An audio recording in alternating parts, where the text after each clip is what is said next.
Hello, everybody, and welcome to another installment of Whip It Up Wednesday. It's midweek, and I know time is short if you're working or you have a lot of things going on during the week. So, we're going to just whip up a card real quick and show you ways that you can save a little time in doing a whole bunch of cards or just if you need a quick card during the week when you don't have a lot of time for other things. So, or you want to make a whole bunch of them on the weekend, go right ahead. So, this series is about real simple and quick cards. I hope you enjoy it. I'm going to turn the camera around and then we can get started right away.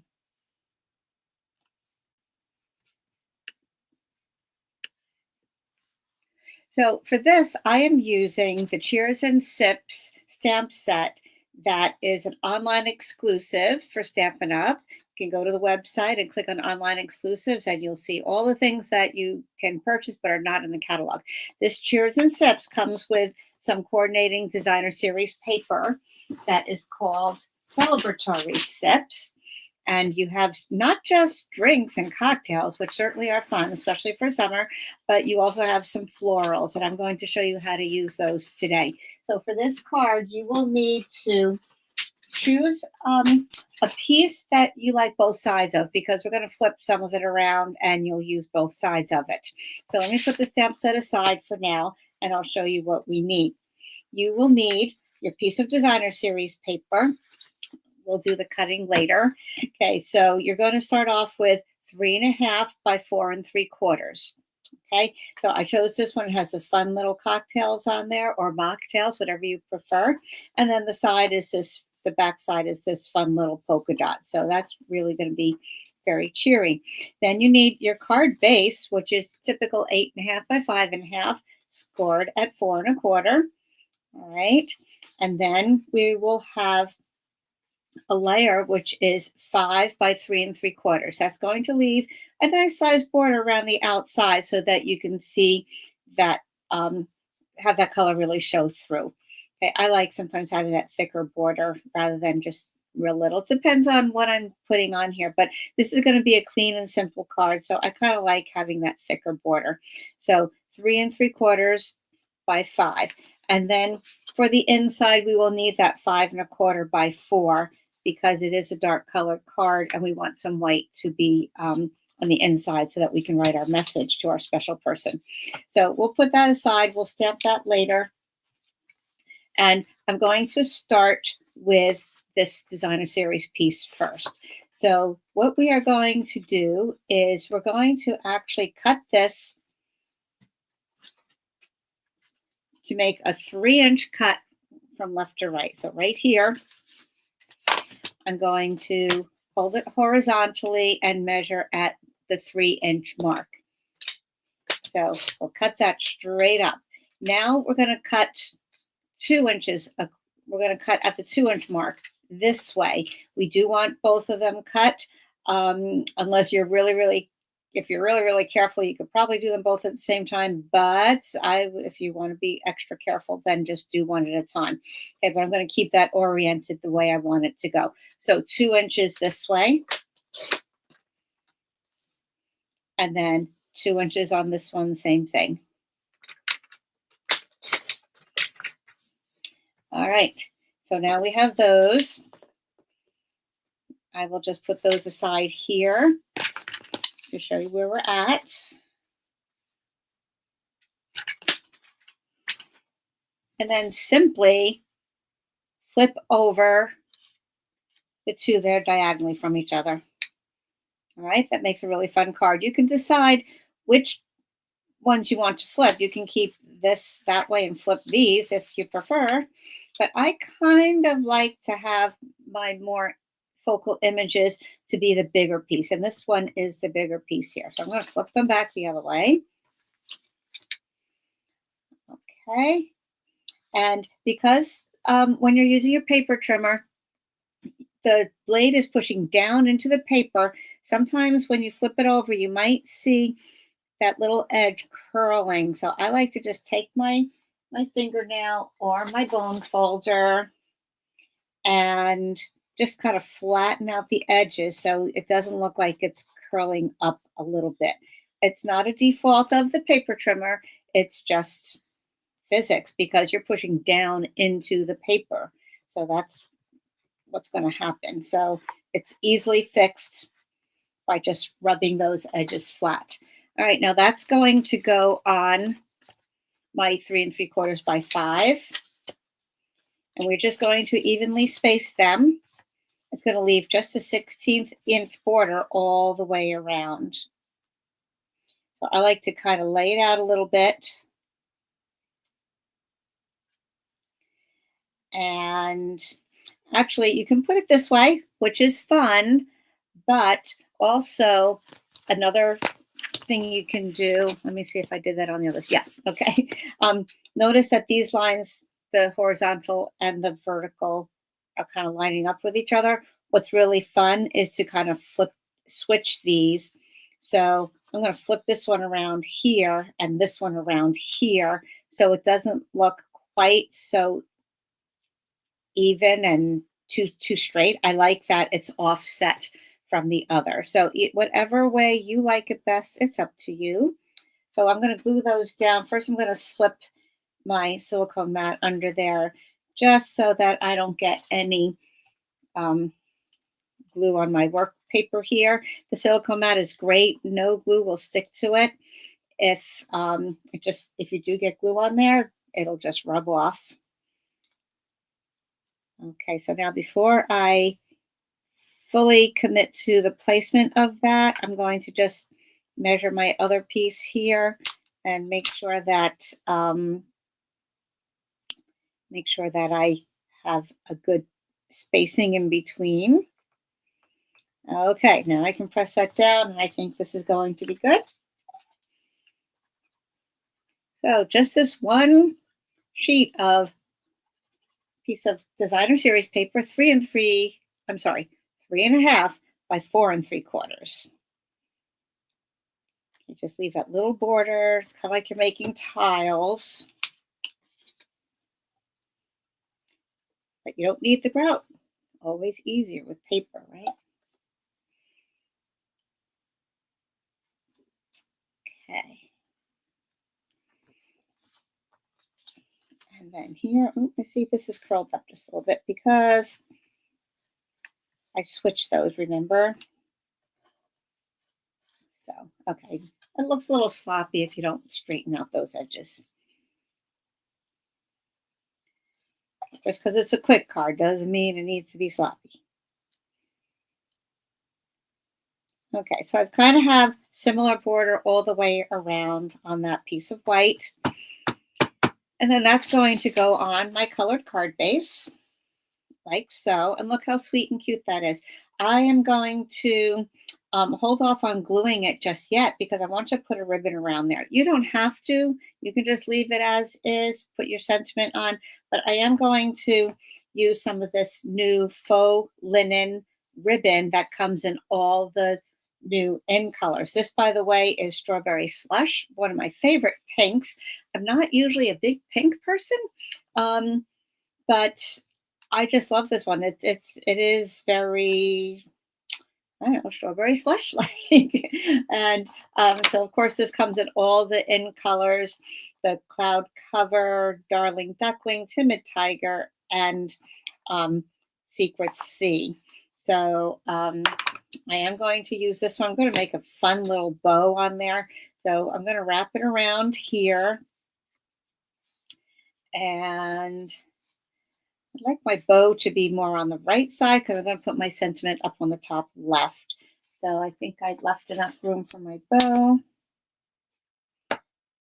Probably plenty, probably too much, but I'd rather have a little left over. I can find things to do with my leftover pieces of ribbon. You can just kind of tie them or tuck them behind a label or something like that. Just fold it and have the end sticking out. That's fine too.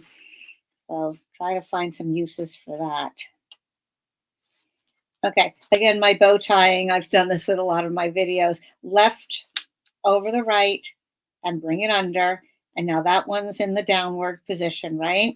Okay, with that one that's on the bottom, make your bow, your first bow. And this one, if you want it to go parallel to the ribbon that you've already laid down, you're going to wrap it around clockwise. Because I say clockwise is the normal, is the right way. If you want it to be perpendicular, that's kind of opposite. So wrap it around counterclockwise. It's as simple as that. Okay, now look at that fun bow. Woohoo, I love it. So sweet. Oh my goodness. All right, so now I'm going to, what's going on there? A little craziness somehow. Something went wonky. All right, oh, there we go. I'm going to pull it that way. Now let's trim the edges. And I know for some of you, bow tying is the hardest part, right? All right, now we want to hold that down because we don't want it flopping around. So we take a little glue dot and stick it underneath. Use my pick tool to lift it up. And I'm going to stick that right down under there. And I'm going to make sure these are even. Look how sweet, the bow with the polka dots. I love it. Right, now we can glue this down onto the colored card stack. And I make sure I get glue on this ribbon, maybe a little underneath too, just to make sure everything will be held down nicely. I make sure I get some on the edge here so that it holds securely to the card without gapping at that place. And then down she goes.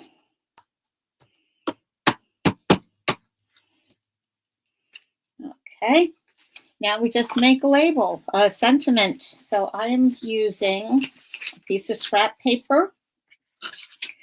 And from the Cheers and Sips, how could I have this and not say cheers, right? So I'm going to use Cheers, and I'm going to punch it out with my Heartfelt Hexagon punch.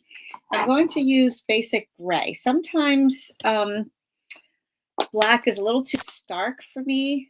And I'm really starting to use the basic gray a lot more, especially because there really isn't any black on here. If you look, the outlines of the bottles and the glasses are a lighter gray, kind of like a smoky slate. So I'm going to use the basic gray because it is dark, but not too dark. So I'm going to stamp that right in the middle there and then punch it with the hexagon punch. And one thing about stamping first, if you did stamp it a little crooked, which is what I did, I can always line it up once it's in the punch and I can make sure it's straight. So you can see up here, my whole paper is a little crooked. That's okay. So if you like punching first and then stamping, that's okay too. All right, then to dress this up just a little bit, and this could be fine, just nice and plain and simple. Just to dress it up a little bit, I'm going to take some Old Olive and this stamp here that looks kind of like a little rosemary twig to me. Sometimes that goes in some fun cocktails. So I'm going to ink that up, and I'm going to just stamp it off first on some scrap paper on the side. And I'm going to just put a little bit this way. And I'm going to stamp it one more time this way to get a little lighter image. Well, that didn't come out exactly as I had hoped, so I'm going to just try that again. Let's see if I can line it up perfectly. That might be a little tricky with my shadowing here. All right, not bad. It came out just as dark, but I think that's fine. So close this up. You can always turn it over and start again, right? Done that plenty of times. So I'm going to put that right on there like that, and we'll have a cute card. Of course, it needs dimensionals. Have it pop up. 4 will do it. 1, 2, 3, 4. And there we go. Have that there like that. We have a cute card, right? And then let's do our inside over here. I think I might bring that rosemary twig back in again and just do, well, actually maybe let's do Yeah, I'll do the rosemary twig. I have it here. I think that would be fine. Okay, I'll do it full strength this time, this way, and then without re-inking, I'll do it again on the side. So now I have that two-tone effect. We'll glue that inside the card, and that is done. Look how nice and quick and easy that is. You can do that in no time flat. I'll show you a couple other examples of this design.